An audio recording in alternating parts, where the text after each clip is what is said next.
friends, நம்ம இப்போ tomato ketchup செய்ய போறோம். அதுக்கான ingredients பாத்தீங்கன்னாக்கா tomatoes 1 kg, அதுக்கப்புறம் காஞ்ச மிளகாய் ஒரு 4 எடுத்துருக்கேன், 3 பூண்டு பல்லு, பாதி வெங்காயம்.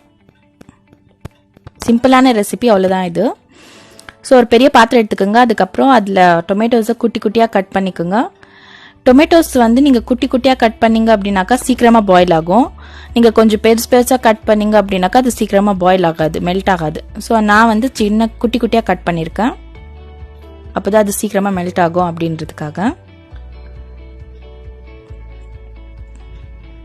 அதுக்கப்புறம் அதில் ஆனியன் ஆட் பண்ணுங்க, அதுக்கப்புறம் பூண்டு, அதுக்கப்புறம் ரெட் ட்ரை சில்லிஸ் ஆட் பண்ணிவிட்டு நல்லா மிக்ஸ் பண்ணிக்கோங்க. மிக்ஸ் பண்ணிவிட்டு இது ஒரு லிட்டு போட்டு கவர் பண்ணி மீடியம் டு லோ ஃப்ளேமில் 40 மினிட்ஸ் வரைக்கும் பாயில் பண்ணி விடுங்க. 40 மினிட்ஸ் பாயில் பண்ணுங்க. 40 மினிட்ஸ் ஆயிடுச்சு. இப்போ பாருங்கள் டொமேட்டோ பியூரி நல்லா மெல்ட் ஆகி எப்படி இருக்குன்னு. ஸோ இதை நம்ம என்ன பண்ணலாம் அப்படின்னாக்கா ஒரு பிளேட்டில் ட்ரான்ஸ்ஃபர் பண்ணி ஆற விடலாம். ஓகே, ஆற விட்டாச்சு. இப்போது இந்த மிக்சர் என்ன பண்ணோம் அப்படின்னாக்கா ஒரு ஜாரில் போட்டு கிரைண்ட் பண்ணணும். மிக்சி ஜார் எடுத்துக்கோங்க, அதில் ட்ரான்ஸ்ஃபர் பண்ணி கிரைண்ட் பண்ணுங்க. சப்போஸ் நீங்கள் பிளெண்டர் வச்சுருக்கீங்க அப்படின்னாக்கா நீங்கள் சூடாக இருக்கும்போதே அந்த பிளெண்டர் யூஸ் பண்ணி இதை நல்லா பிளெண்ட் பண்ணிக்கலாம். ஆற விடணுன்ற அவசியமே இல்லை. நான் மிக்சி ஜார் எடுத்துருக்கனால நான் ஆற விட்டு இதை கிரைண்ட் பண்ணிக்க போகிறேன். இப்போ நம்ம கிரைண்ட் பண்ணிக்கணும்.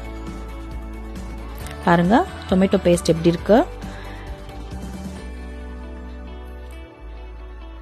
ஸோ நம்ம எந்த கலர்ஸும் ஆட் பண்ணல, இது ரியல் டொமேட்டோஸ் கலர் தான். இதில் இருக்க சீட்ஸ் எல்லாம் ரிமூவ் பண்ணுறதுக்காக நம்ம ஒரு ப்ராசஸ் பண்ணணும். இதை வந்து என்ன பண்ணோம் அப்படின்னாக்கா இந்த பியூரி எக்ஸ்ட்ராக்ட் பண்ணுறதுக்கு ஒரு ஜல்லடை வச்சு யூஸ் பண்ணி நம்ம இதை வந்து ஃபில்டர் பண்ண போகிறோம். அப்போ தான் இதில் இருக்க சீட்ஸ் வந்து நம்ம ரிமூவ் பண்ண முடியும்.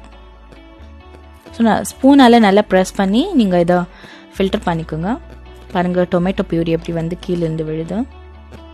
ஸோ நம்ம ப்ரெஸ் பண்ணினே இருக்கும்போது ஸ்பூனை வச்சு இந்த மாதிரி கீழே இருந்து டொமேட்டோஸ் பியூரி வந்து விடும்.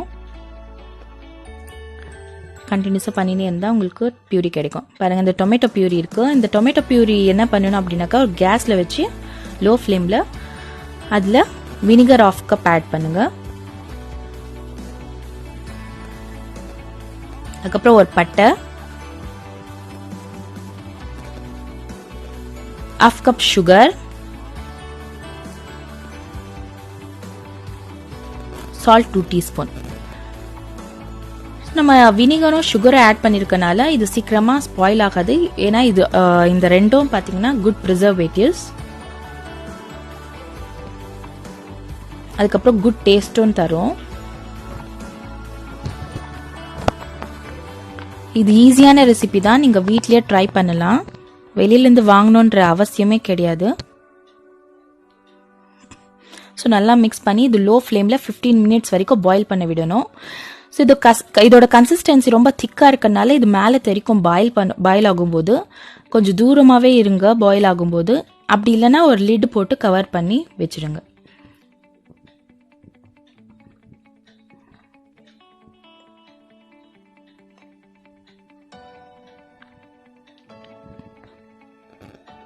பாருங்கள் 15 மினிட்ஸ்க்கு அப்புறம் நம்ம டொமேட்டோ கெச்சப் ரெடியாக இருக்குது. நீங்கள் இது என்ன பண்ணுங்க அப்படின்னாக்கா ஒரு ஃபனல் யூஸ் பண்ணி நீங்கள் கிளாஸ் பாட்டிலில் ட்ரான்ஸ்ஃபர் பண்ணிக்கோங்க. உங்ககிட்ட ஃபனல் இல்லை அப்படின்னாக்கா ஒரு பிளாஸ்டிக் பேக்கை யூஸ் பண்ணி பிளாஸ்டிக் கவரை நீங்கள் வந்து இதை ட்ரான்ஸ்ஃபர் பண்ணிக்கலாம்.